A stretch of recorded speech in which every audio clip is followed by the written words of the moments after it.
Welcome to r/Antiwork, where OP tricked his company into paying him $80,000 a year to do literally nothing.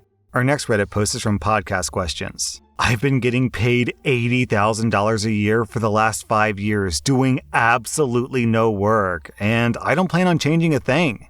I'm an account manager for a telecom company that provides VoIP phones to companies. There are about 20 of us, and our job is primarily to answer any questions about the phones, the service, billing, etc. We have hundreds of clients. What our boss does is assign clients to each of us based on a rating of how challenging and difficult they believe the end users are. Each client gets a score of 1 to 10. 1 means the client is basically an employee at Microsoft who is very tech savvy and will never have to call us asking where they should plug in the Ethernet ports. And a 10 would be like a client that's an old age home, and we would get 5 calls a day from each resident asking how to get a dial tone. So one account manager may be assigned to a client who has 5,000 employees, but they're rated as a 1, so it provides them just enough work for 40 hours a week. While another account manager might get a client who has only 100 employees, but they're tech idiots and they call in constantly. Well, when I started, I got assigned a client with a few hundred employees who were rated a 10.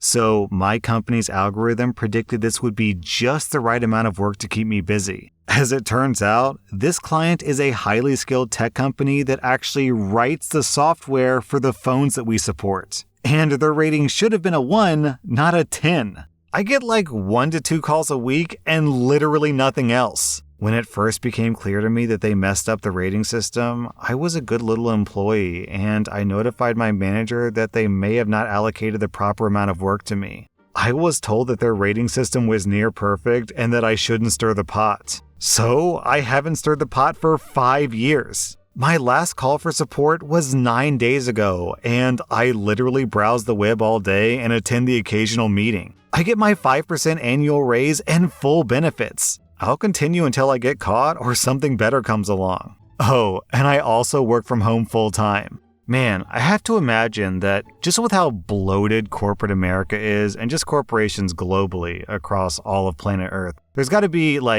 maybe 1 in a million jobs that are just like this, where all you have to do is show up, collect your paycheck, and then leave at the end of the day. Our next Reddit post is from Paging Dr. Cucumber. I work for a small private college in admissions. I've been here for 3 years, and like most small businesses, I've taken on far more than what would be considered a one-person job. I've been open about my autoimmune disorder from the start and how it affects my mobility. Long story short, my condition has worsened. I told my boss that I would be buying a wheelchair so I could come to work, since she refused to allow me to work from home, even though we have other workers here who are work from home full time. After I brought my wheelchair to work, she asked me to have someone else in admissions meet with potential students because your wheelchair isn't a good look. A couple of weeks later, the heat broke on my floor. It was freezing. I emailed my boss asking her if we had any space heaters in storage that I could use in the meantime. She didn't reply, and instead called my coworker to ask her to come fetch a heater for me, because she can't stand seeing me wheeling around past her ivory tower.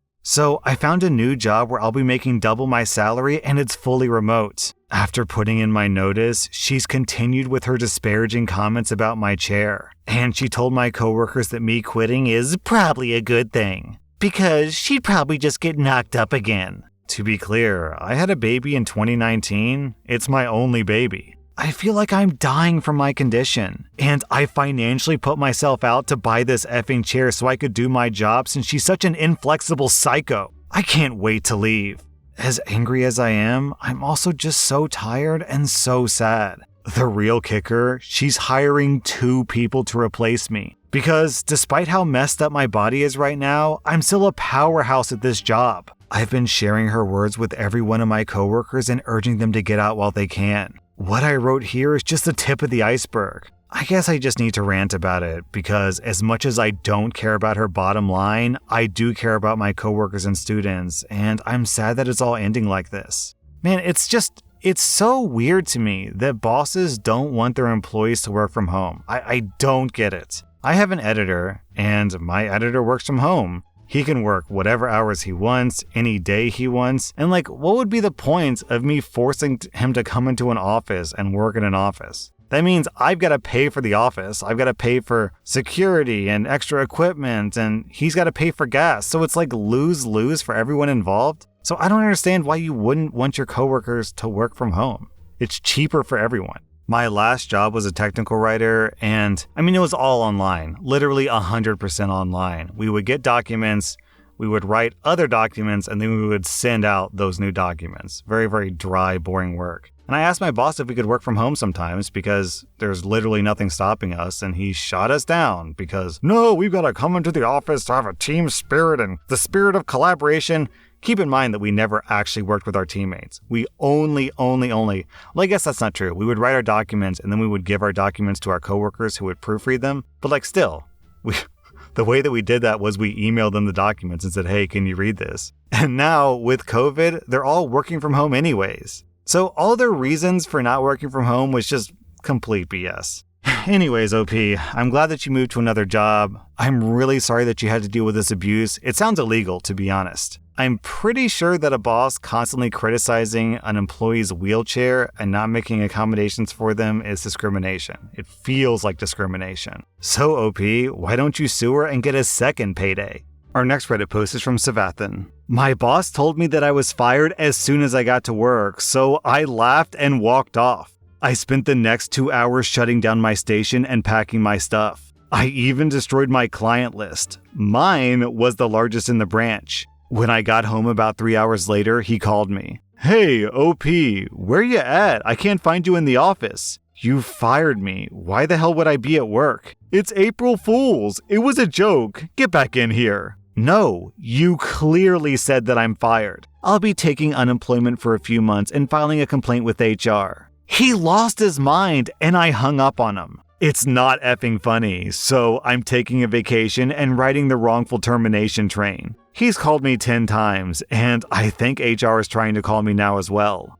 And then OP posted an update. Alright, so after some cooling off, talking with HR, some other team leads and a lawyer for several hours last night and today, it looks like my boss, Michael, is losing his position in the company, and he's been put on leave. He's being replaced by somebody from the team, and the other people that he ran off are coming back and getting a raise for staying. I'm being shuffled to another team, getting a $5 raise and 4 bonus weeks of vacation. The team that I'm moving to, I'll be a secondary lead on, and it's a team that I've been trying to get to for 3 years. So I got a promotion and a raise. The new boss is far less of a hassle, and she's a lot more laid back. She went to great effort to get me to join the team that she knew that I wanted and gave me a lot more than I wanted. Michael looks like he's fired from what I can tell. He has a history of issues, but he got his severance from what I heard.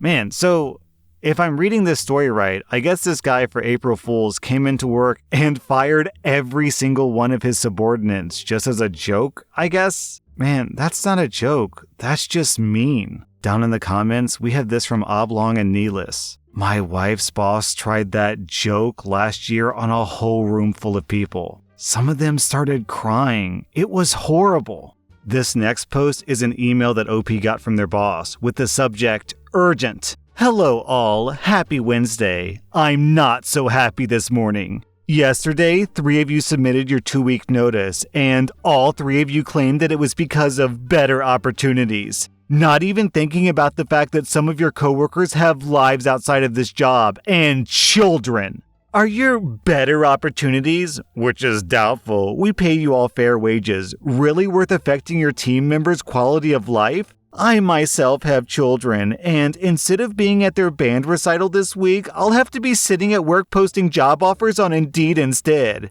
This is outrageous. You all need to speak amongst yourselves and plan these things out so you don't have to leave a company high and dry all at once. The lack of consideration from my employees is astounding. The new rule in our employee handbook will be updated to now requiring a 3 months notice since that's how long it took to train you. You will give 3 months notice and train your replacement in the meantime, and your 3 months notice will serve as your consent for your base pay to be lowered by $6 an hour. Since you'll be leaving, your reduction in pay should no longer be an issue. That's how it works from now on. You can thank your insubordinates for this. You can also thank them for the extra 30 hours of overtime per week that you'll be assigned until I find new hires who are fully trained. I expect full cooperation from this team moving forward. Have a great day. Wait, if you've got an employee who already wants to leave, why the hell would they consent to working for less for 3 months if they're already unhappy? This person thinks this is going to work? No, they're just going to walk out. What an idiot. Our next Reddit post is from Nana Rooney. My mom has worked for a small construction company for like 10 years and hasn't gotten any raise other than the occasional large bonus. She asked, and her boss said no, even though he's personally filthy rich, and she keeps the company afloat. She just applied to a larger construction company, and with her amazing experience, even though she lacked the educational prerequisites, she blew through all 3 interviews and already has a job offer within a couple of weeks of beginning her search. The new company offered her much more than she even asked for, twice her current salary. From $50K to $100K in 2 weeks, including great benefits. She broke the news to her old boss, and he started acting so desperate, panicked, and crazy that it emotionally disturbed her. He tried to make her a bunch of offers and promises that she knew that he wouldn't keep. He offered to pay her more than the new company offered her. He point blank told her, "I haven't been paying you the value that you're worth to me." What an effing slap in the face. I am so glad that she's leaving and said no to this old boy's offer. After all these years of loyalty and struggling financially as a single mom right in front of him, he admits that he was doing it on purpose. F him.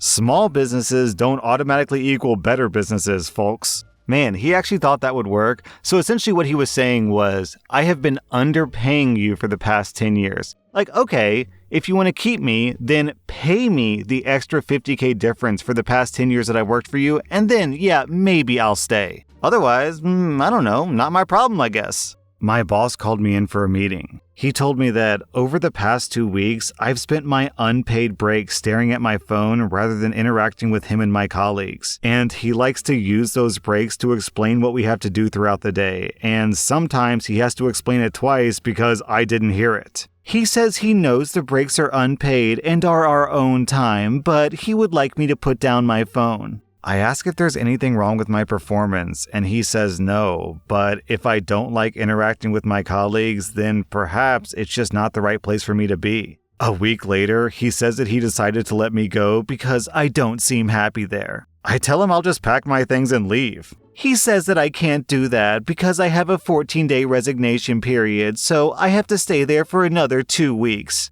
I explained that I only have to stay if I want to get paid for those 14 days, and since he decided to fire me, I will not stay there. He tries to force me to stay, but I refuse and drive home. I contact my union, and I ask them to look through my contract, all my paychecks, and my work calendars. They find out that my boss has been underpaying me and owes me close to $10,000. They also gave him a $2,000 fine. My union forces him to pay me, and a few days later he calls me and says that he's extremely disappointed that I decided to end our 3-year friendship like this. Bro, you've been stealing from him for 3 years.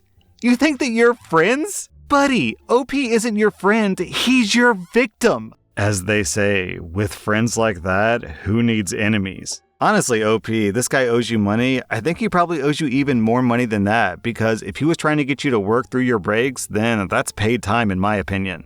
Our next Reddit post is from Plaid Bear. My wife got fired, so her entire store walked. As the title implies, my wife got fired at 1 p.m. Central Daylight Time. She was a store manager for a beauty supply chain. They claimed that she was stealing time when she corrected hers and her employees' missed time clock punches. You know, that totally normal thing that every US-based company in existence has practiced for the better part of 40 years? So let me give you some background on my wife. She's been a manager at this company for 3 years. In that time, she's successfully taken the bottom 10 stores and made them number 1, basically overnight. She's never gotten so much as a verbal warning, has never taken a vacation, and has run multiple stores at once as a direct manager, and has trained probably the better part of 65% of the retail employees in this region of the country. So the company receives an anonymous tip that my wife was stealing time. In this tip, they also received a tip that the lesbian couple employed at the store was hooking up in the back room, and that the two heterosexual couples were regularly spending time off the clock in the back room. Interestingly, the only person not criticized in this report was the employee that was announced to be the new manager of the store at 10:02 p.m. Central Daylight Time.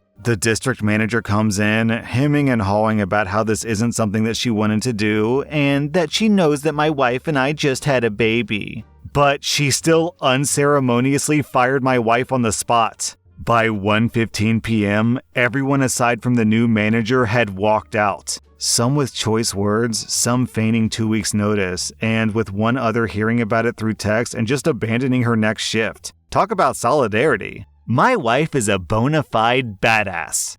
I have to wonder if people walked out because they loved working for that boss, or if they didn't want to work for the new boss, or if working there was miserable and they were all just looking for an excuse, or maybe all the above.